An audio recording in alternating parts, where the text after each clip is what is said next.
Hi, this is Rudy Jones of PalmettoStateBaseball.com.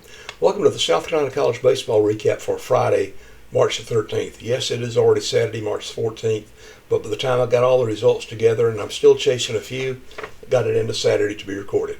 Let's go with what's going on in the state. There were 25 games and including several walk-off wins.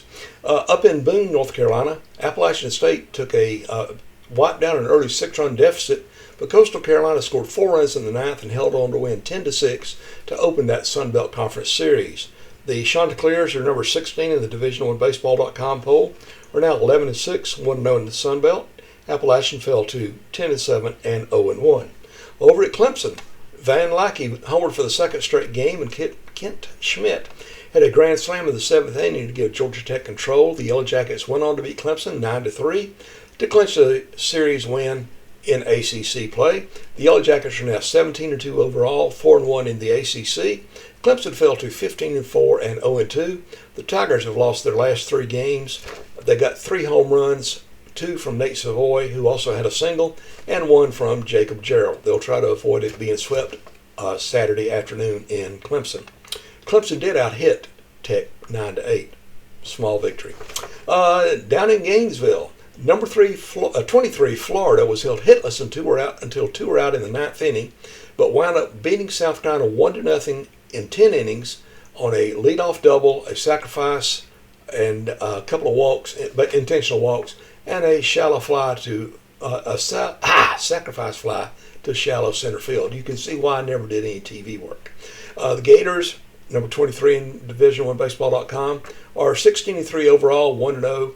South Carolina is 12-7 and 0-1. The Gamecocks' only hit was a 4th inning leadoff single by Talmadge Letroy. USC starter Josh Gunther went 6 1/3 no-hit innings. He really pitched well, but the Gamecocks struck out too much and they missed some opportunities as well. Anyway, over in Cleveland S. Harley Park in Spartanburg, Wiley Waters had 3 hits, including a home run, and drove in 3 runs as USC Upstate beat High Point 9-7 in the opener of a Big South Conference series. The Spartans are now 9-10 overall, 1-0 in the Big South.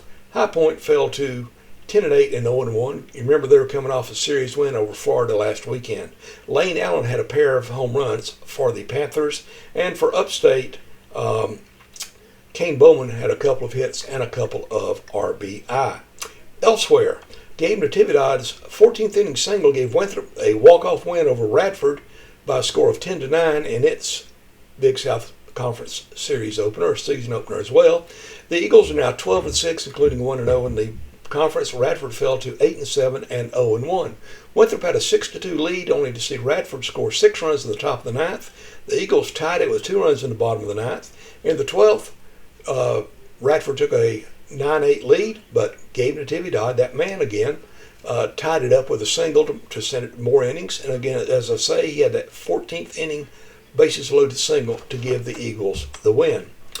Elsewhere, Kenny Collins had 3 hits and scored 3 times as Wofford run-ruled Princeton by a score of 12-1. The Terriers are now 12-6 overall, and Princeton is 3-10. For Wofford, Kenny Michaels went 5 innings, allowed a run. Also, Austin Lemon doubled in 2 runs in the 5th inning, and later scored scored up in 2 runs in the 5th inning, and Villanova rallied past Charleston Southern by a score of 5-4 in the opener of a non-conference series. The Wildcats are 6-8. Charleston Southern fell to 12-5. For Charleston Southern, Tyler Wright was 4 for 5 with 2 doubles, a run scored, and 2 RBI. Mike Villani singled in a run in the 6th inning and scored later in the inning to provide the margin of victory as Stony Brook beat College of Charleston 3-1 in a Coastal Athletic Association series opener down at Patriots Point. The Stony Brook improved to 3-12 overall, 2-2 in the conference. The College fell to 7-10 and 2-2. For College of Charleston, Carter Harrington went 5 innings, did not allow an earned run. He struck out 3 in the game. T.J. Dunsford singled in the go-ahead run in the 8th inning for UT Martin, and the Skyhawks held on to beat the Citadel 3-2 in the opener of a non-conference series up in Tennessee. The Bulldogs, Jaden Williams, had 2 hits, a walk, and 2 stolen bases. He scored a run and drove in another. The Citadel fell to 6-9. UT Martin improved to 9-8. In other levels, in Conference Carolinas, Francis Marion tied the score with a 4-run 7th inning And then Dariel Villaran Gaudas delivered a walk-off single in the 10th as the Patriots beat Conference Carolina's leader Young Harris by a score of 8-7. The Patriots improved to 20-4 overall, 11-2 in the conference. Young Harris fell to 18-5 and 12-1 with his first conference loss, and of course that pulled the Patriots within one game of Young Harris. Also for Francis Marion, Will Dorrell had 4 hits and drove in 2 runs. Harrison Garrett's two-run single kept a 3-run 8th inning, and Southern Wesleyan held on to beat Mount Olive by a score of 10-9 up in Pickletown. Southern Wesleyan is now 9-16, 4-9 in the conference. Mount Olive fell to 9-13 and 4-9. Tristan Tillman was 3 for 5 with a double, a stolen base, 2 runs scored, and an RBI for the Warriors. Also, Belmont Abbey took charge with a 7-run 5th inning and rolled past North Granville by a score of 11-1 in the opener of the Conference Carolina Series up at Ray and B. Dillard Field in Tigerville. The Crusaders are now 15-7 overall, 12-4 in the Conference Carolinas. North Granville, which has lost 3 straight but went since being number 1 in a couple of the Division II polls, is now 19-5 and 10-3. In the final game involving a Conference Carolinas team from South Carolina on Friday, Erskine took the lead with a 5-run 8th, but host King answered with 5 runs of its own in the bottom of the inning and held on to beat the Flying Fleet by a score of 11-9 up in Tennessee. Erskine fell to 10-16 overall, 7-6 in the conference. King is 9-14 and 6-7 for Erskine. Drew Potts had a single, a double, a walk, a stolen base. He scored 4 times and drove in 1 run. In the Peach Belt Conference, after Georgia Southwestern scored a run in the 10th to take the lead, Blake Martin singled in the tying run and scored the walk-off winner on an error as USC Aiken beat Georgia Southwestern 3-2 down at Roberto Hernandez Stadium. The Canes fell to 14-10 overall, 7-3 in the Peach Belt. Aiken improved to 17-7 and 7-3. Joseph Rauscher went 8 innings for the Pacers. He allowed 5 hits, a run, and struck out 10. A really good effort on that part. Lander scored the final 6 runs of the game to slide by Flagler by a score of 7-5. The Bearcats are now 15-9 overall, 9-4 in the Peach Belt. Flagler fell to 15-8 and 5-5. The Bearcats scored 3 runs on wild pitches. That's not a usual thing there. Nolan Alexander had 2 2/3 innings of shutout relief, striking out 4 for Lander in that game. Ethan Finch struck out 6 in 4 innings of shutout relief, and North Georgia handed USC Beaufort its 9th straight loss by a score of 9-3. The North Georgia, which is coached by former USC player Nolan Belcher, 21-5 overall, 12-1 in the Peach Belt. USC Beaufort fell to 4-18 and 0-13. In the South Atlantic Conference, Jacob Clark and Jake McGlynn combined on a 5-hit, 8-strikeout shutout as Newberry topped Tusculum 7-0 in the opener of the conference series. The Wolves are now 15-9 overall, 10-3 in the conference. Tusculum fell to 9-14 and 4-9. For Newberry, Cooper Raines had 3 hits, including a couple doubles. He also stole a couple of bases. A 3-run 7th inning allowed Lenore Ryan to finish off a run rule win over Anderson by a score of 12-0. The Bears are 16-4-1 overall, 8-4-1 in the conference. Anderson fell to 15-9 and 4-9. For Anderson, Adams Fawcett had a single and a walk. Lincoln Memorial scored 4 runs in the first and invoked the run rule with a 6-run 7th against Coker to win that game by a score of 13-2. The Rail Splitters are now 15-9 overall, 10-6 in the conference. Coker fell to 6-17 and 5-8. Dimitri Sabino had 3 hits, a run scored, and an RBI for the Cobras. In the Appalachian Athletic Conference, Chaz Welch's 8th inning single gave Spartan Methodist the lead, and the Pioneers held on to beat Truett McConnell by a score of 7-5 in a game over at Mooneyham Baseball Field. The Pioneers are now 11-12 overall, 4-6 in the AAC. Truett McConnell fell to 7-16 and 0-10. For SMC, Tanner Martin had a single, a double, a walk, scored a run, and drove in a run. Voorhees played a couple of games against Talladega in the HBCU Athletic Conference. The Tigers dropped Game 1 by a score of 10-3 13-4, excuse me. They allowed 10 unearned runs and lost game 2 by a score of 13-10 after having an early 8-0 lead.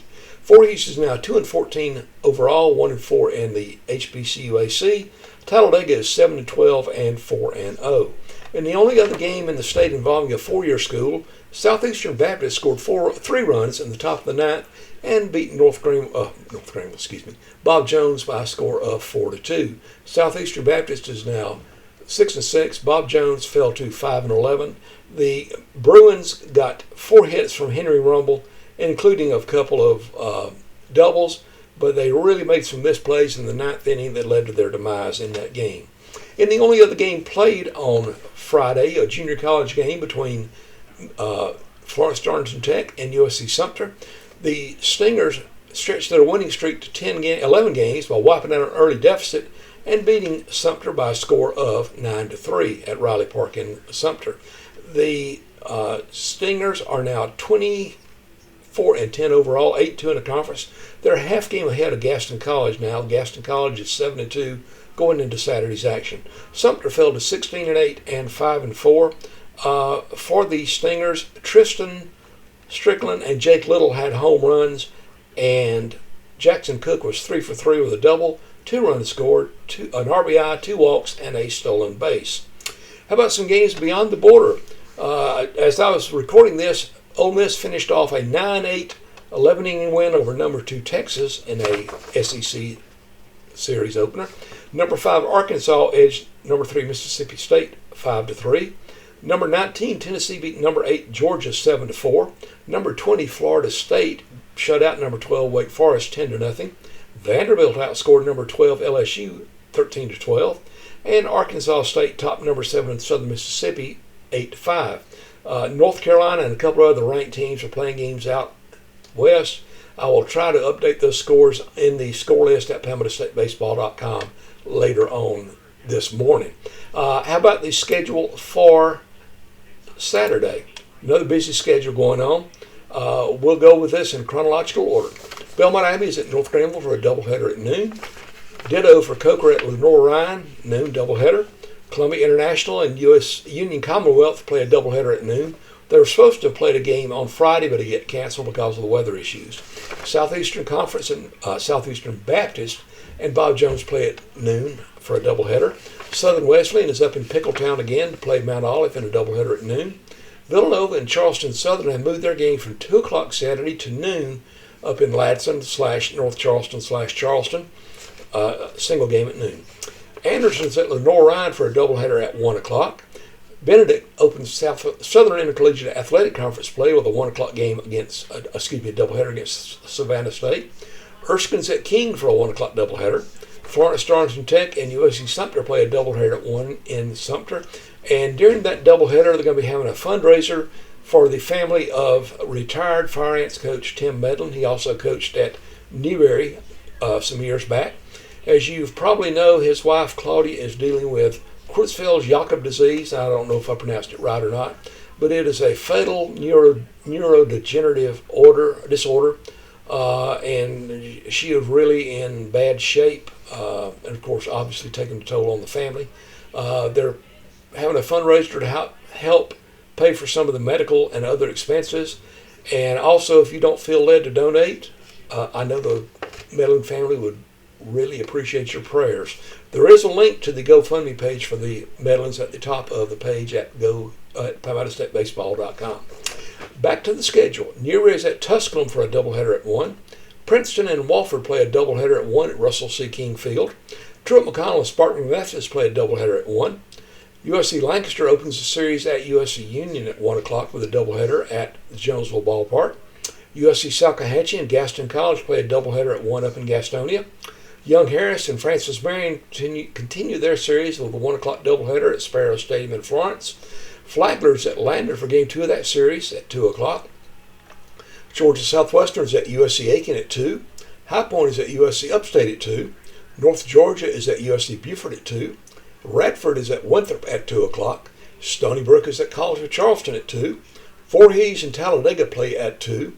Coastal Carolina and Appalachian State play at 3 o'clock. Georgia Tech and Clemson complete their series at 3 o'clock over at Doug Kingsmore Stadium. UNC Asheville and Presbyterian play at 3 o'clock in Clinton. The Citadel and UT Martin play at 4 o'clock up in Tennessee. And South Carolina and Florida play at 6:30 down in Gainesville. That's the schedule for Saturday, March the 14th. You can always follow updates on my Twitter handle or X, if you will, of Palmetto Base. You can get score schedules, etc., at PalmettoStateBaseball.com. And if you found this, you're also aware of my YouTube page where I do daily schedule recaps, score recaps, and a weekly that was the week that was in South Carolina College baseball. I hope you've enjoyed the information I've been able to give you. Appreciate your patience with me for being so late and for being such a terrible ad-libber as I try to read and keep on what's going on. But again, I just hope you enjoy the fact that I'm trying to give you some coverage of college baseball in the state. For now, this is Rudy Jones of Palmetto State Baseball saying, good morning, Jesus loves you.